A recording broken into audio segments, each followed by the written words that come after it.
sejam bem-vindos ao programa Vida de Empresário. Hoje temos a presença de doutora Jaqueline, reumatologista. Muito obrigado por ter vindo, obrigado pelo carinho, pela atenção ao programa.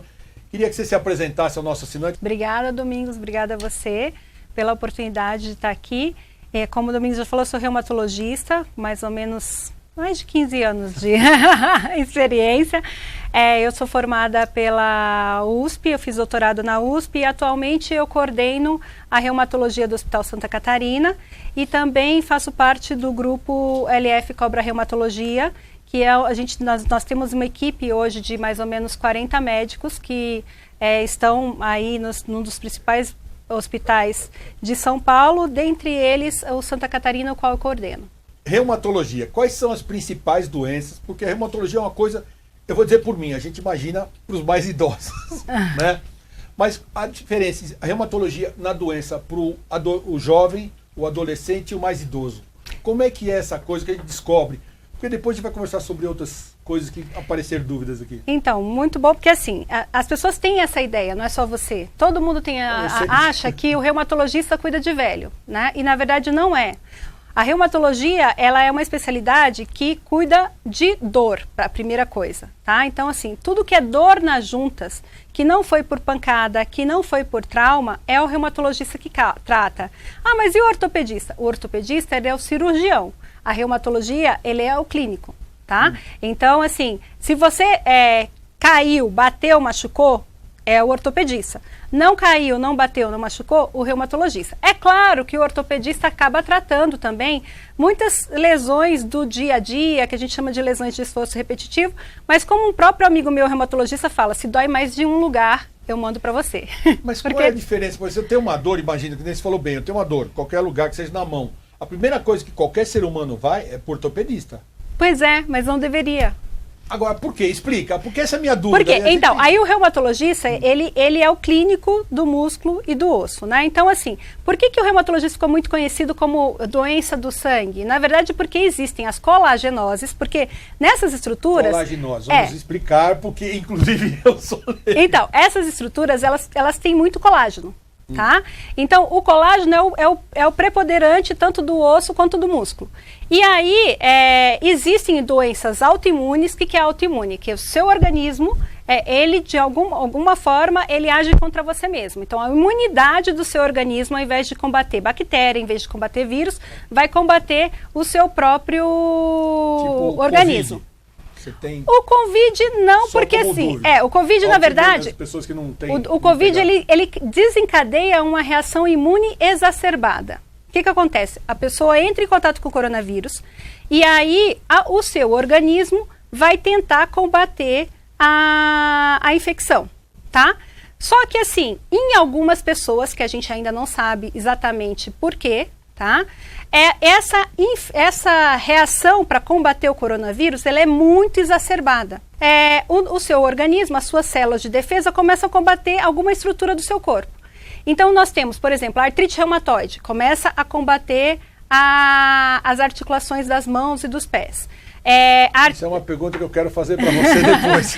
A espondiloartrite, né, que ela começa a combater, espôndilo é de coluna, então é uma doença que acomete principalmente a coluna, tá? O lúpus, aí o que é uma colagenose? Colagenose é porque ela altera o colágeno. Tá? O lúpus é a doença mais clássica da colagenose, porque ela acomete desde o fio do cabelo à ponta do dedo do pé. Tá? Então, muitos órgãos ela pode acometer.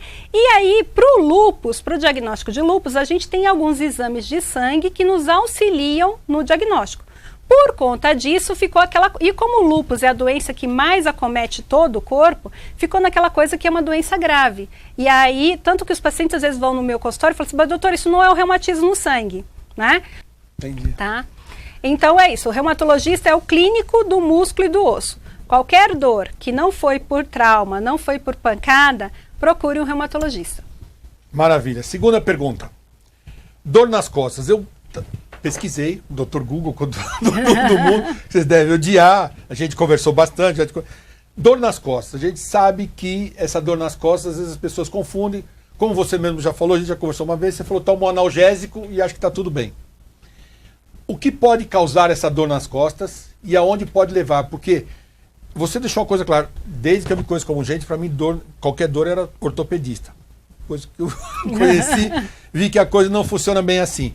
E depois, primeiro a dor nas costas, depois eu queria falar sobre essa doença, que isso muita gente me perguntou, inclusive eu já falei, é da doença da mão das pessoas que ficam com o dedo assim, se isso é hereditário ou não. Porque eu vou dizer pelo meu caso, minha avó teve, meus tios tiveram, minha mãe teve, então se isso é hereditário ou não. Primeiro a dor nas costas, para depois a gente entrar por esse. Tá, muito bom. Dor nas costas, é assim. A dor nas costas ela é muito comum, tá? Eles falam que cerca de 90% das pessoas vão ter pelo menos um episódio de dor nas costas na vida, tá? O que é importante na dor das costas é a gente definir qual o tipo de dor nas costas. A gente, classicamente, para ser mais fácil, a gente divide a dor em dois tipos. Ou ela é de caráter mecânico, ou ela é de caráter inflamatório. O que é uma dor de caráter mecânico? A dor de caráter mecânico é aquela dor no final do dia. Ou seja, você trabalhou, fez tudo de maneira incorreta, da postura incorreta, então, tipo assim, não sentou se apoiando, não ficou muito tempo em pé, ou sem alongamentos, enfim. Aquela dor no final do dia e que o repouso alivia. Então, poxa, cheguei em casa, deitei na cama, passou a minha dor. Essa é uma dor de caráter mecânico, é uma dor por conta da musculatura. A musculatura ficou trabalhando sem apoio, então você tem a dor, tá? Então, esse tipo de dor, ele melhora com alongamento, melhora com correções da postura e tudo mais, tá? Aí existe a dor de caráter inflamatório, ou seja, é aquela dor que você acorda de manhã com ela. Essa dor não deveria existir, tá? Porque o seu organismo estava em repouso, seus músculos não estão trabalhando, né? E aí, geralmente, ela é uma dor que a gente chama de insidiosa. O que é uma insidiosa? Cada vez ela incomoda um pouco mais. No começo você tem um certo incômodo, você acha que foi o colchão, meu colchão tá velho, vou trocar o colchão. Aí troca o colchão, né? Aí a dor continua, aquele incômodo de manhã, mas assim, é um incômodo que é 15, 30 minutos, às vezes 1 hora, e aí começa, e aí ele fala assim, eu vou tomar o analgésico. Aí ele toma um anti-inflamatório, que é super comum de você comprar, muito fácil de você tomar. Comprei um anti-inflamatório, trabalhei o dia inteiro e beleza. No outro dia, a mesma coisa. Então, essa dor é uma dor de caráter inflamatório. Essa dor tem que ser investigada, porque essa dor é característica de espondiloartrite. Pelo que é a inflamação. Então, que é a inflamação da coluna, das estruturas da coluna, né? A musculatura da coluna fica inflamada. E o nosso grande desafio é diagnosticar essa doença no início. Porque o que a gente vê é que, geralmente, quando o paciente chega no reumatologista, ele já teve pelo menos 10 anos de história. E muitas vezes ele já tem acometimentos que poderiam ter sido preveníveis, que poderiam ser evitados, que com tratamento adequado ele não teria. O que é a espondiloartrite? A doença do corcunda de Notre Dame.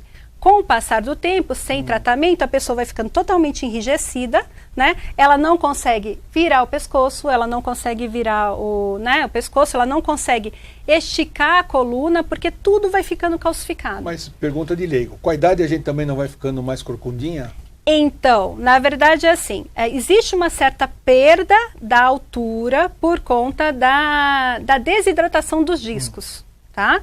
Então você perde um pouco a altura, não que você vai ficando mais corcunda, tá? Então você perde a altura, mas não que vai ficando... Geralmente quando você fica o corcundo, indica alguma alteração.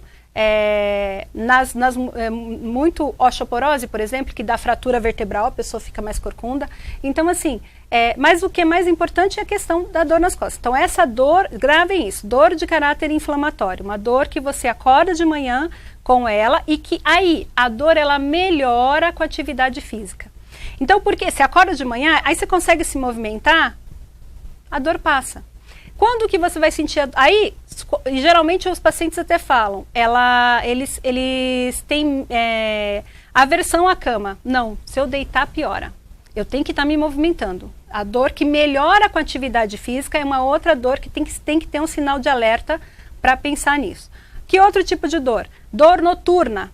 Eu acordo por conta da dor nas costas. esse é um sinal de alerta, porque é uma dor que a gente precisa investigar, que pode ser sinal de... Então, assim, não é normal você estar dormindo e de repente você ser acordado por conta da dor nas costas. Por que isso pensa pra gente? Bom, eu estou em repouso, a dor começou a inflamar, então eu preciso acordar. O que isso fala para o organismo? Eu preciso acordar, me mexer para eu voltar a dormir.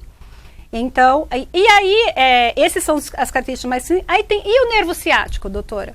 Tá, aí o nervo ciático, aí já é assim, o tratamento inicial é clínico, tá? Mas o que é? Geralmente é causado por uma hérnia de disco. Então, os discos da nossa coluna, eles são muito móveis, tá? E a gente tem essa mobilidade de ir para frente, de ir para trás, mexe de um lado, mexe de outro. Quando a gente faz isso, o disco, existe uma pressão, tá? Então, imagina aqui, ó, aqui é uma vértebra, aqui é outra vértebra, né? No meio está o disco. Então, quando eu vou para frente, eu faço isso, eu pressiono, geralmente eu pressiono mais à frente, né, do que atrás. E essa pressão que você faz, o disco, ela é uma gelinha. Essa pressão que você faz na frente vai forçando com que o disco vá para trás. Até que chega uma hora que o disco escorrega. Então, a hérnia nada mais é para a medicina o que está fora. O disco escorrega. Escorregou, ele vai ter contato, porque assim, a coluna é assim, ó, imagina, aqui está uma vértebra, aqui está outra e aqui está saindo o nervo. Quando ele escorrega, ele pressiona o nervo. Tá? E aí, a dor da hérnia de disco, ela é muito característica, ela sempre vai ter uma irradiação, tá? Então, sempre vai, aonde que o nervo acometeu, ela vai irradiar. Então, geralmente é aquela dor que começa nas costas, mas ela desce para a perna. E o caráter, a forma como ela escorrega para a perna, né, vamos dizer assim, é que a gente clinicamente já consegue pensar, olha, é esse nervo que está acometido. Então, geralmente a gente pergunta, a dor vai por trás da perna ou a dor vai para frente da perna, vai para o dedão do pé? A dor para no joelho? Porque, geralmente, a parte mais móvel da coluna é ao nível de L4, L5 e S1. Então, geralmente, esses 3 nervos são os mais acometidos. E aí, o tratamento inicial é clínico, mas aí, às vezes, a gente manda para o nosso colega ortopedista, que aí tem que fazer cirurgia e tudo mais. É nesse... Bom, para a gente encerrar, eu queria que você explicasse agora a dor dos dedos, porque essa é uma dúvida que eu tenho, sempre tive. Então, é de caráter genético. Sim, tem que ter uma predisposição genética. Então, antigamente achava-se que era coisa de velho. Não é coisa de velho. Você tem que ter a predisposição genética para você ter. Tá? Além da predisposição genética, a gente sabe que tem outros fatores que influenciam no desenvolvimento da doença. A obesidade, porque a obesidade ela tem um caráter inflamatório muito grande e aí ela pode fazer com que a doença se manifeste mais cedo, tá? Mas é uma doença, essa doença que causa aqui os dedinhos, principalmente as pontinhas dos dedos que eles vão aqui, ficando assim, tá? Mais tortos com o passar da idade, chama osteoartrite. É uma doença da cartilagem, tá? A cartilagem ela vai perdendo o líquido, né? Por conta da idade, por conta da idade com fator genético, ela perde o líquido e aí fica osso com osso. Osso com osso. Esse osso com osso é que imagina 2 pedrinhas se roçando, né? Eles não têm para onde ir. E aí ele vai ficar acumulado aqui na articulação. Como a articulação das mãos é bem exposta e é menor, você percebe aquela nodulaçãozinha nos dedos, tá? Então, assim, é o que eu falo para o paciente. O ideal é tratar nos primeiros sintomas.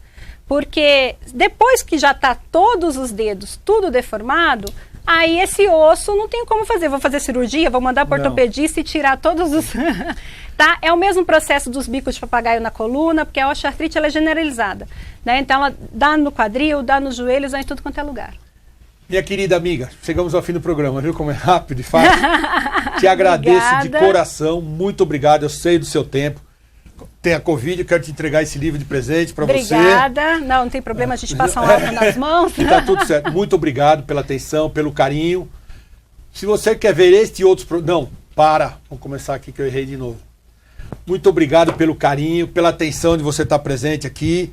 Eu sei do seu tempo. Adorei sua entrevista, foi maravilhosa. Obrigada. Foi perfeita. E eu agradeço de coração, sei de tudo e muito obrigado mesmo. Se você quer ver este e outros programas, veja pelo nosso site, pelas redes sociais. Muito obrigado e até lá.